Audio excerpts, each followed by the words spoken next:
Hi, Brad. How are you? I'm fantastic. How are you? Very well, thanks. Thank you so much for your time. Just let our listeners and our viewers know uh, how did your journey all begin? Yep. So I started coaching when I was about 17, very, very young. It all started just with me playing football at a very, very young age. And when I hit 17, 18 mark and I never made it as a professional player, for me, coaching was the next best thing. Coming into 17 years old when I was leaving school, I thought I have to do some stuff to try and help my CV if I want to come down in this route. So I helped a lot of PE teachers in the schools with lots of taking different teams like the under 12s. So that was the start of my journey when I was just 17 years old. And from then it just started to go. So I got accepted into college to do a football studies course.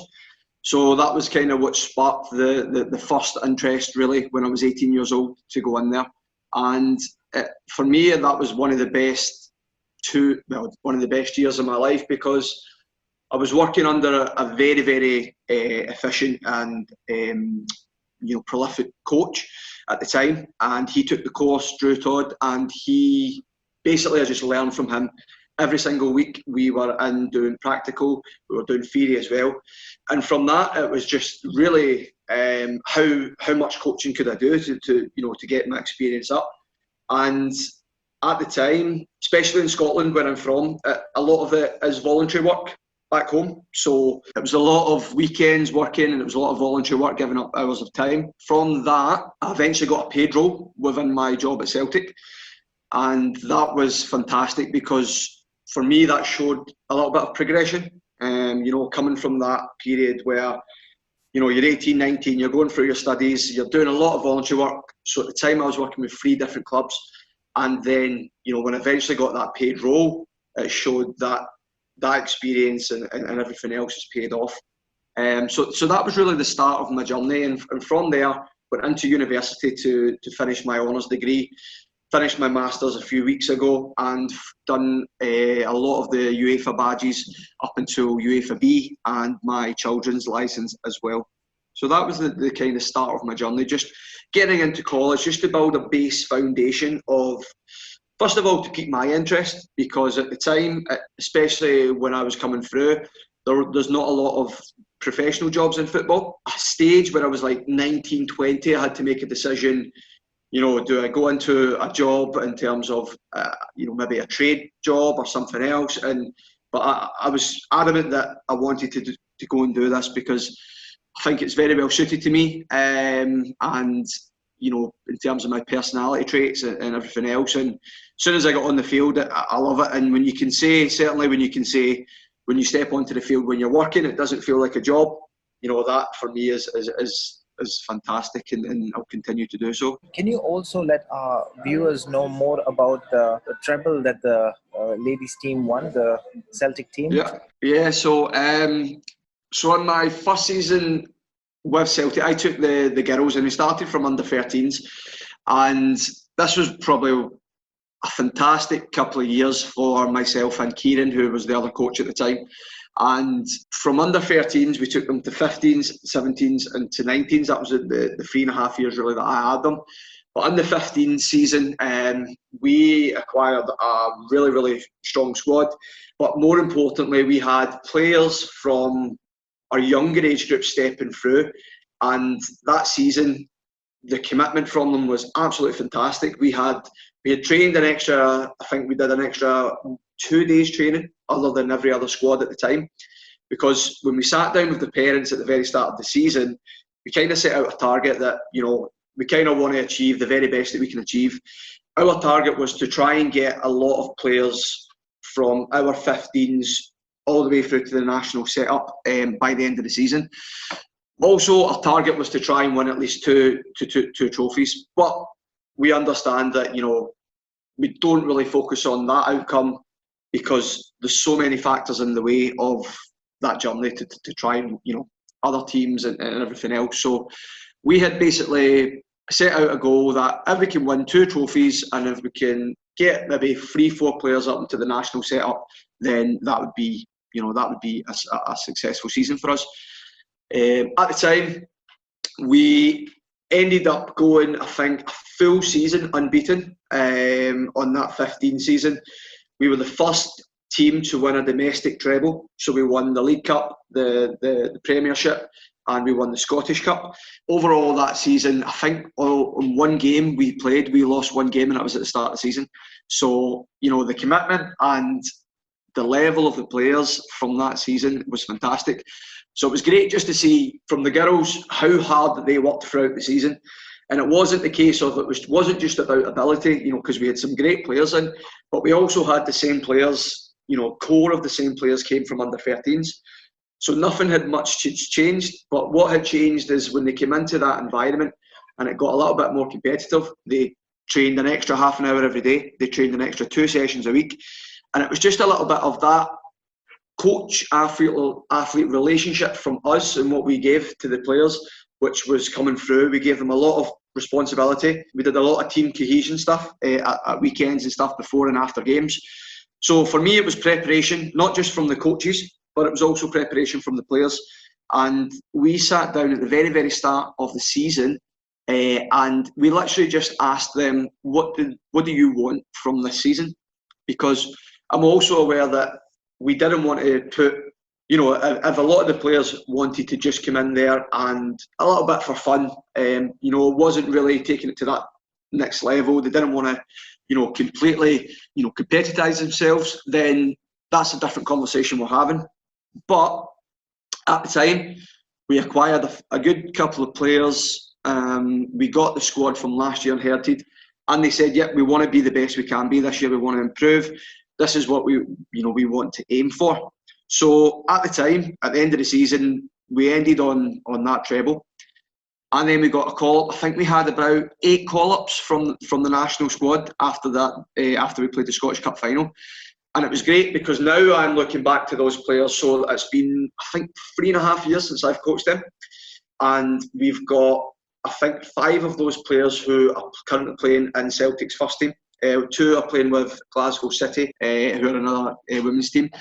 And I think we've got 3 in the women's under-17 setup. So that was also a major benefit, as well as the trophies. The trophies were good. And, with trophies comes a lot of accreditation from players, because at the time we had the men's team sending messages, the managers coming down, watching sessions and stuff, and it was great to have that involvement. And obviously that kind of happens when you are winning games and because there's a little bit of hype going about. So on that last Scottish Cup final to win the treble, we had a lot of support from the men's team and from everyone around the club. But for me, the most important part was just actually seeing the progression from the players and seeing them enjoy playing, because when we took over at under 13s, under 14s, a lot of them didn't have great experience in terms of enjoyment, because a lot of them were maybe playing out of position. They weren't getting a lot of game time at the time. So when they did come on, to us, every single person in the squad at the end of at the time was happy and enjoyed the season and developed. And for me, that is the most important part. Congratulations on that run, about having eight players go into the national squad. That's really great. Just wanted to also ask you, what challenges did you face as a coach, and at the same time, the risk that you had to take into choosing this path instead of another career? For me, one of the biggest challenges actually was when I was younger, because one of my first clubs was Ruddick and men's team. Ruddick used to be a professional club in Scotland, to give you a little bit of background. And in 1967, I think they went into administration. So when I was in college, one of my friends at the college course, his dad was a director of the club academy, Ruddick. But at the time, there was only maybe one team in the academy, and basically they came into the college and they were looking for some young, enthusiastic coaches to come in to see if we could build, an academy all the way through from under 12s all the way up to men's. But we started at the men's because at the time that was the only team that was available. So men's football in Scotland, a challenge first of all, but for me as a 19-year-old boy going in to take a men's team, well, that for me that was a massive challenge, because I'm going in at the time as well when there was a little bit of a transition in coaching styles and gameplay. For example, when I came into the field or when I was playing, a lot of it was based on repetition, and a lot of it was based on and especially in the men's game, talking about fitness stuff, tactical, the physical aspect of the game. For me, when I came into the coaching, I was trying to get away from that, line-based repetition kind of drills, and I was trying to get into a little bit more of open play and a little bit of just, guidance from the players to allow them to get their own decisions. So all my stuff was all decision-based, it was all game-based, and it was very different from what they had, experienced in the past. So that was a challenge for me, just to try and get my game model or my philosophy across, because in amateur football across there, lots of men's teams were literally used to the manager just saying, this is what you're doing, and you go and do it. And I was the opposite of that. I didn't want that, because for me, I think it's got to come a little bit from the players. I think for me, it's got to be guided discovery, and the players have got to be involved with that. In the game, my coach would probably tell me, watch the left back, cover yourself. He would give me the instructions before I would actually have a chance to, solve the problem or solve the issue. So for me, that was a big challenge coming through at that time, because everyone else in the game were not stuck in the past, but still kind of stuck to those kind of, tell you what to do, this is how we do it. And 40-year-old guys at the time, they accepted that and they wanted that. So it took about a year or two trying to transition that period. To overcome that, we eventually, it ended up a lot of young players started to come through. So by the end of the 2 years that we had them, the average age of the squad was like 35, maybe 36 in the men's squad. And then by the 2 seasons, a couple of the older boys kind of faded away, and a lot of young players came through. So we ended up with like 21, 22-year-olds, which I think for me put in a good perspective of a new kind of generation of coaching, because we had those kind of young players coming through, and from no fault of our own, they loved what we were doing and they loved the coaching. And obviously it worked, because after a few years we had a good successful spell in the amateur league. But yeah, I mean, that was probably the biggest challenge in terms of physically what I'd have to do. In terms of a biggest challenge for me as a coach now, just trying to accept the chaos, because coaching is chaos. The lots of different things happening at lots of different times. Sometimes I get caught up in trying to solve different problems and trying to make sure everything's maybe on the right track, or can we do this? And sometimes you've got to accept the chaos to find those little margins in the game or in the training session. Like I'm saying, it could be a messy training session. You sometimes find the best opportunity to learn. It's about, sometimes for me, the biggest challenge is trying to take a step back and just understand that not everything will be perfect. And that's important to get across to the players, because for me, I want my players to have courage and to make those decisions and be risk takers, because if they don't, then in the longer term, they'll be afraid to fail at the end of the day. And I don't want that to be back onto my coaching in terms of, trying to control everything, trying to be the very best, trying to get results, when at the end of the day, it's not about that. It's about the process. It's about trying to align those common goals, get to the end goal. So yeah, for me, that's a big challenge, is just personally for me, and maybe just trying to open other coaches' eyes to that, and especially maybe within the academies that I've worked with, is just, don't be too hard on yourself and don't be too hard on the kids. At the end of the day, after a bad result, it happens, and it's just how we bounce back from that. And that is the biggest lesson that we can learn. So that is a challenge, especially in youth football today, is trying to just, get that message across to everyone. And again, that starts with me, starts with the players, and then hopefully filters down with the academies. To answer your second question, so at the time, just when I was leaving school, probably at the time, I had a conversation with the counsellor at the time, and I was adamant I wanted to go into a sports field, and I was adamant I wanted to do something, because the only one of the better grades that I had in school was PE, and I was focused on that. Didn't really stand out in maths or English, things like that, or sciences. So for me, having a conversation. I was actually advised not to go into the sports field at the time, and my wife's a careers counsellor now, and she actually still to this day says that's a wrong thing to say. But at the time, the careers counsellor in my school advised me not to go into the sports industry because she said it was very tough to get a job and stuff like that. So, but I was adamant, and at the time I worked in a retail store in John Lewis, and I could have potentially went down the route of an electrician as a tradesman, and had lots of conversations at the time, because what happened at the time, my grades, I never got a high enough grade to get into the college course that I spoke about earlier on. Basically, I had a decision to make, because I could have not been accepted into the football studies course at college. I had a decision to make, as a backup. Do I go down this route of maybe working in a different option? But after having a conversation and after going for an interview with the lecturer at the college, he said, because you've done a little bit of coaching when you were 17, 16 with the school, took a chance on me. And from then it was that was the difference for me, because, from there, I just, focused a little bit more. And it was because that was truly when I found out what I wanted to do. Because as much as I wasn't focused in other subjects in school, when I went into the football studies course, I think in my dissertation, I got the highest grade that they've ever gave out. So for someone who's, only had one high qualification and almost never got into the course, for me, that was fantastic. And for me, that was because I really focused and enjoyed on that, sports coaching.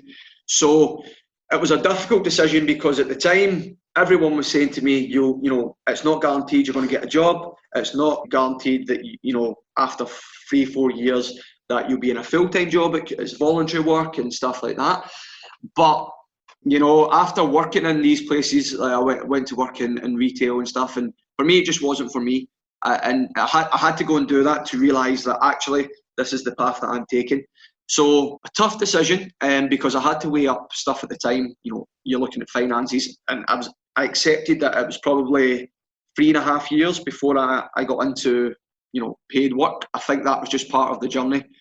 For me, going through my badges and going through my masters, it's a lot of money as well financially. But in the long run, for me, I wake up every morning with a smile on my face going to work, and for me that was the difference, just being on that path. And to be honest, now never really look back on it. I still have really a commitment to learning and working in the game. And luckily I've came out and I had an opportunity with Celtic to travel the world working with our camps. Travelled over to America and New Zealand, all over Europe. And for me, it was good because I got to look to see what was happening at different countries at the time. And for me, that was a big part of me developing as a coach, because I could see what was happening in the States. I could see what was happening over in Australia, New Zealand and Europe and in the Middle East.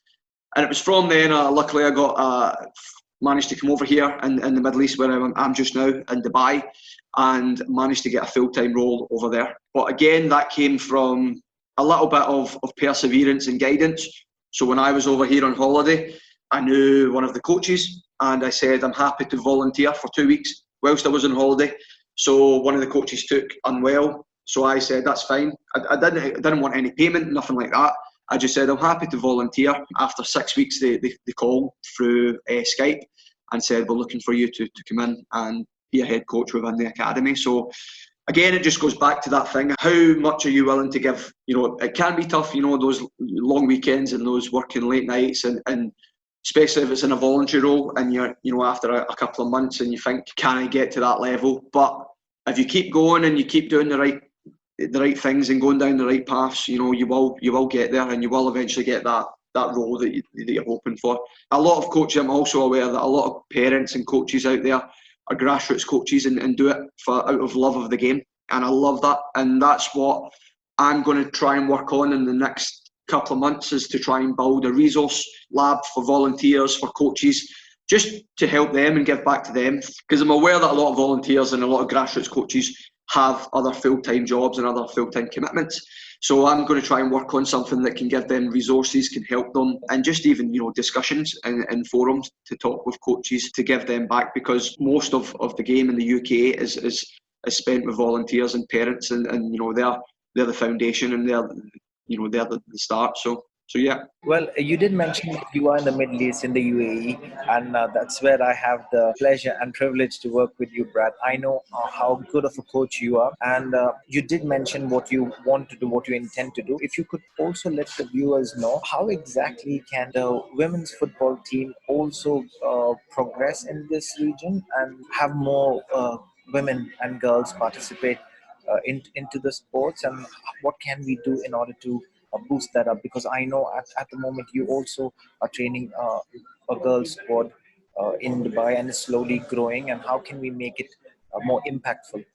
Yeah, so my transition coming over here, I was expecting to come in and I was expecting there to be quite a lot of girls set up within the academy. But when I came over, there was a squad, but there wasn't in terms of like structural leagues and stuff for us to play. I think it's just about trying to open up that love of the game as well, you know. And now we've got a few of the girls over here training. It's just for me trying to open up that love of the game and get some more players over here involved in, and because I know over here it is very different from the UK, because the UK, you know, there's only a few sports that, you know, for youth football and rugby, you know, that's the two kind of main sports that everyone kind of plays in the UK. And don't get me wrong, in the UK, if you would have asked me 6 years ago about girls football, you know, it would be limited conversations. Over the past 7 years, the game has grown massively, but that's only as well because of support from everyone outside it as well. You know, I think once we got a league going and once we got the girls involved in the games, and once we got them down, and once it started to get a little bit of hype, now the game's expanding, and even you'll see that at the very top level. You know, you look at the women's game now, especially in the UK in the Premiership, for example, you know, in the Champions League, the women's game is massively growing, and you know, it's getting a lot of exposure, which is fantastic, and I think that can only help us over here as well, in terms of the region of the Middle East. You know, when I came over here 3 years ago, there wasn't much opportunity, and I'll be honest, when I was looking, there was a few recreational girls sessions. What I would like to do over here is come together with other academies. It's a different setup over here because it's not one governing body who run a league. So what I would like to do over here is, first of all, get lots of girls in here just enjoying the game, getting them down, enjoying it, because I know over here it's, especially in schools, you know, it's a long day in schools. There's lots of different activities. So there's lots of different sports as well that they can get involved in. For me, I would love football to be one of the main sports for females over here, just because as well the exposure that it's got over the past few years, you know, globally, but especially now, hopefully in the Middle East, we can look to doing it. So we've got a few girls recreational squads. We're hoping to build that together to develop some internal league matches, to give them more opportunity to play. I think that's what we need to do, is just give them a little bit more opportunity to actually go and play leagues. And if us as parents as well and coaches, if we can support that and acknowledge that, you know, there's lots and lots of girls over the world who actually are playing professionally. You know, that a lot of players in the States, when I was out working there, it's actually, you know, it's funny because when I was in America, there's just as many girls playing as there is boys, and they're all, you know, trying to play for scholarships and getting in there. And that's at Celtic, especially in the first team. A lot of players come from, you know, United States of America over, and a lot of them are now paid to play. And for me, that's a big step, because 5 years ago that wouldn't be, you know, that wasn't an option. But now we're starting to get a couple of full-time women's clubs in the UK, like in Scotland. And the UK is starting to build, and I think, you know, if we can support the women's game globally, then I think overall it'll filter down into different regions of the world. And if the coaches can support them from the foundation and get as many girls as we can playing, just enjoying the game first of all, then building onto leagues in a more competitive structural process, then I believe, you know, that's where we start to get more younger girls coming through when they start to see more girls playing. And that's, you know, what what we plan to do over here is, start get them in from the young ages as well, get them recognising that there's a pathway for them, and then building them through the system. Could you also tell us what advice do you have for the boys and girls and the parents, if any? I mean, not just as football coaching, but just really as life. I think one of the things that I learned was just don't get caught up in the long-term goals. It's great to set goals, but for me, for example, I set maybe eight years ago, I said, I want to be an A licensed coach, I want to do this, I want to have this. And I think the most important thing is, because sometimes when you focus too much on the long term, you miss the things that are happening in the process. And those are the moments that are the greatest opportunities for you to learn and the greatest opportunities to reflect and look back on and develop. Just focus on what's happening in the now. Focus on those small processes and build them up together to then eventually try and get to that long target. For kids and coaches as well, everyone's talking about, I want to be an expert, I want to do this, and I want to do everything automatic. But for me, I think the best coaches are the best players in the world. It gets to a level of automatic. Yep, I can do that skill without even thinking it. I can do this. I can make a decision as a coach without thinking about it. But I think you've also got to be able to switch back on into the moment. You've got to switch on to real time and then think about, right, okay, actually, was that decision the right decision at the time? Because if you're doing everything and you get to that level of, automatic, which is great, players can do lots of different skills, without even thinking about it, or making decisions. That's great. But they've also got to flip it back a little bit to the process to think, because if they want to grow from that and they want to develop, they've got to try and put themselves into that moment of time as well. We always want to progress, and you've got goals to progress. But once you get to a level that you think, I'm very, very strong on my left foot, my right foot, keep going and always keep yourself in real time and flick your decision back. One of my biggest things for me was creating a decision-making framework. As coaches, it's one of the biggest things that we do. And even maybe as parents as well, make decisions. And we don't speak about that enough going down into players, because at the end of the day, players in the games, they've got lots and lots of decisions they have to make. So for us as coaches, believe decision making, it's good to try and get your own framework to see how you can make your own decisions. Because I've found at times trying to ask the players, how do you get to that decision? And I never understood exactly how I make my own decisions.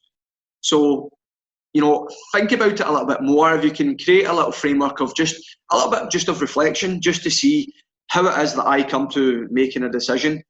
One of the best things I did was video myself coaching. Just simply look at training and in the game what I actually do. And there's a big discrepancy between what you think you do and what you actually do. So my recommendation for players and for coaches and even parents is actually, first of all, find out how you get to that process of making a decision. What works best for you?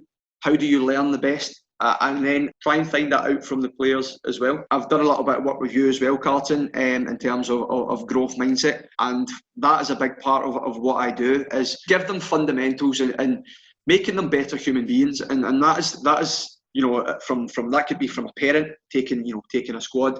It could be from a volunteer. It could be from a coach. Or it could be from another player as well, because players in the squad have opportunities to be leaders and show that as well. For me, it's all about having humility, going through that process of giving the players, using sport as a vehicle to give, motivation, confidence, decision making, leadership, using sport as a vehicle to do that. But also give them a little bit of hope that they can then, teach that to others as well.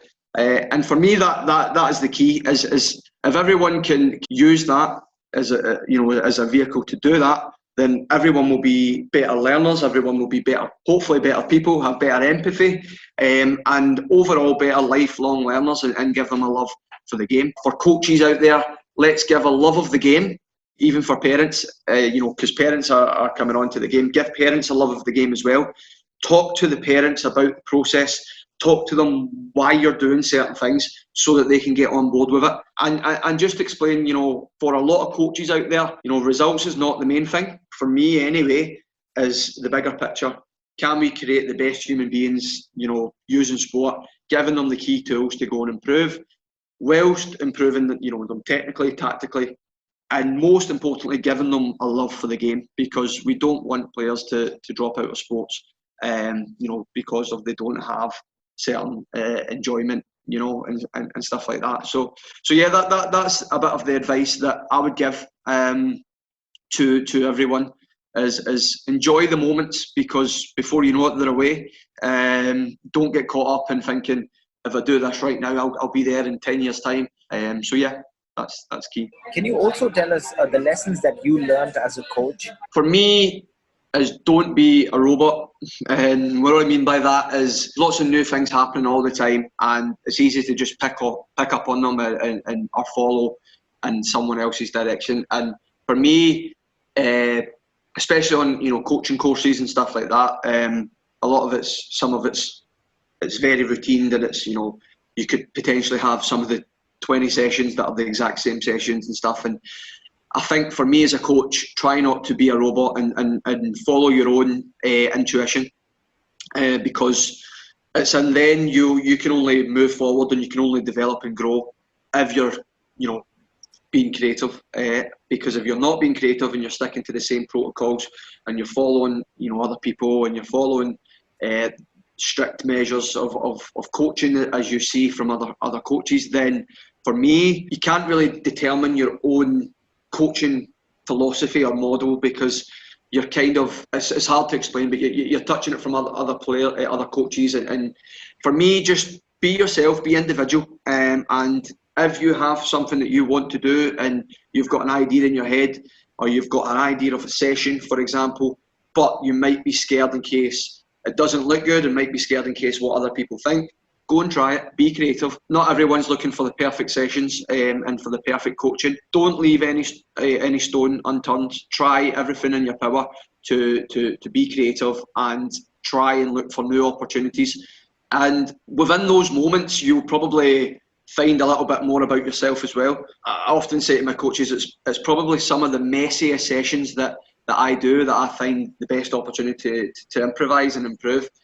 And I could be within a session. It could be literally, set up the session. Could be a couple of restrictions in there, and just on the spot, on the moment, something might just come into my head, and I might say, do you know what? Let's try this to see how it goes, and I will go and try it. And if it doesn't work, then great. You know that it doesn't work, and you know that you might have to approach it in a different way. But if you're too scared to try that in the first place, you will never know. And that is a big lesson I learned as a coach. Throw yourself out there, be creative, look for every opportunity, but also be critical of information and of things that are happening. At the end of the day, football, there are so many opinions. So if someone tells you your opinion is wrong, don't accept that for an answer. Because if everyone had the same opinion in the game, then it would be boring, and that would just be, like I'm saying, robotic. So we're looking for individualism, and we want that to develop onto the players. If the players have creative sessions and are allowed to explore, they've got autonomy to make decisions, and they see the coach as a creative coach, then hopefully they'll be a little bit more capable of being creative and coming up with decisions in the game. And just being a risk taker, being in the arena all the time to try and take risks and to be on the edge of learning at all parts of life, really. Because if we can't take risks, then we put ourselves into a self-imposed comfort zone, and nothing ever grows in that comfort zone. We've got to step out of that. So for me, it's all about being in the arena as a coach, being ready to take the hit at all times. As coaches, we'll learn lessons, we'll fail lots of times. As players, we'll fail lots of times, but at least you've put yourself in that arena, and at least you've put yourself in that opportunity to fail, because it's how we then react to that and come back from it which then defines us. And from that, as a coach, that is important, because if you're scared to fail as a coach and you're scared to lose, then there's probably going to be some behaviours that you'll portray to the players that might not be in their best interest. Because if you're scared to lose as a coach, you might not, for example, give some of your players game time. You might not, want to rotate positions in the pitch. There's certain things that you might not want to do, and again, because you're scared of losing and want to look good as a coach.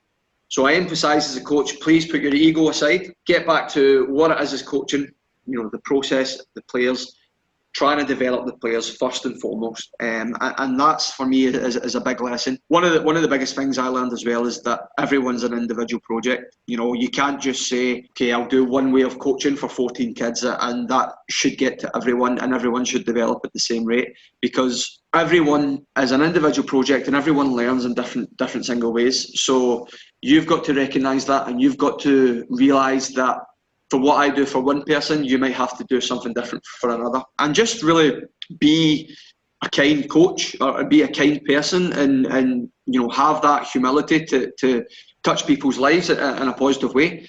I think it was Maya Angelou who says, people won't always remember what you said or what you did, but they will always remember how they made you feel. I always go back to that quote, because especially when you're working with young kids, if you make them feel in a positive way, then they will feel that, they will remember that, and that's important. And as coaches, we have the power to, give that sense of feeling and give that, belief to players and motivate players. Never ever underestimate how important you are as a coach in their lives, because I've had so many times before where players have, 4 or 5 years after I've coached them, have came back to me and said, you've actually inspired me to go and do this. You've inspired me to actually step into the coaching field. And it's important, because to have an influence on someone's life like that, especially at a young age, you've got to be very careful, and every word counts, and every action counts, and that you've got to remember that and start to reflect on it, and perhaps think, could I have did that a different way? Look at players' responses. Could I have said that in a different way? And that is one of the biggest lessons that I have learned, is just remember everyone's individual, and can we remember our role as a coach and remember the key messages that we are sending, because it can affect the players' lives in different ways. When you look at sports now, when you look at football now, a lot of the model is based around, the physical aspect, the tactical, the technical, and parts of the psychological are starting to come in probably within the last 5 years. But if you were to go to a pre-season training ground at most clubs, probably what you're going to see is coaches working on physical aspect, tactical aspects of the game. But for me, our job is trying to, improve players' behaviours. So how we can do that, we've got to understand that that's both affected from the psychological and the social. So for me, it used to, the model was really probably physical, technical and tactical, and then psychological. For me, the psychosocial has to be at the top, because at the end of the day, as human beings we're working with, and we want to influence behaviour. The only way we can do that is by touching into psychological aspects and social aspects of the game. So for me, as a coach or as a parent, can we flip that and you look at that in a little bit more detail in terms of the social aspect for the kids? First and foremost, if you don't have enjoyment from the kids, they might not be internally motivated to go and progress. So if we can do that, if we can give them a foundation socially, if we can make them, enjoy the game, if we can then focus into their behaviours, into their motivation, more confidence, then we're looking at, right, they've got the tools on their own to then come and make their own decisions, and then work on the tactical, the technical and the physical. Because for me, I could say to a player, for example, go and work away from training twice per week.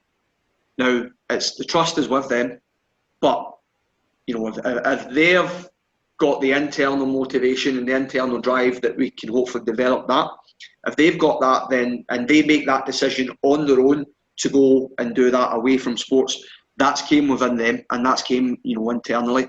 And for me, that is great, because at the end of the day, coaches are facilitators. We're there to guide the practice. We are not there to spoon feed the players, and there must be a level of individualism from them to then get to the end goal. Because if they have that, and at the end of the day, when they're 16, 17, they're doing exams, they're going to university, and they've got that internal drive, then they're more willing and more motivated to go and do that on their own. So yeah, that is probably the biggest lessons I've learned as a coach. Yeah, just enjoy it, because there's not a lot of other jobs out there that I would prefer doing. Coaching is one of the jobs that you can you've got basically the ability to influence others, and that in life that is a massive role, and it's significant. Thank you so much, Brad. I know that you have a lot of things in pipeline, especially with your masters in sports. Yep. When it comes to the workshop, and I'm not gonna let the cat out of the bag. Yes, I'd like to do more of this, especially when all of those things come into form. So let us know when you're ready to speak to the audience again Yep. in future. Thank you so much for your time. And just in case any of the listeners or the viewers would want to get in touch with you, how do they do that? What I would be inclined to do is perhaps do. So once, like I said, I've got the few things in the pipeline coming up. So hopefully in the few months that will be ready. Hopefully what I can do is I can do like an open video like this, similar to some viewers if they want to get involved, and then it can maybe lead into a couple of discussions and stuff like that, and give them some access to the website to see what they want to do, how the resources can maybe help them. But for the meantime, if anyone's got any questions, just let Carlton know, and I can certainly help, certainly give some advice, even if it's just a question, or it could be about coaching, or it could be without the game. It could just be on experiences or working through the game. Then I'm more than happy to do that as well. Thank you so much for your time, mate. Okay. I really appreciate it, and I hope to chat to you soon. Okay, bud? No worries at all. It's been a pleasure. Okay. Take care. Thank you very much. Yeah, thank you, brother.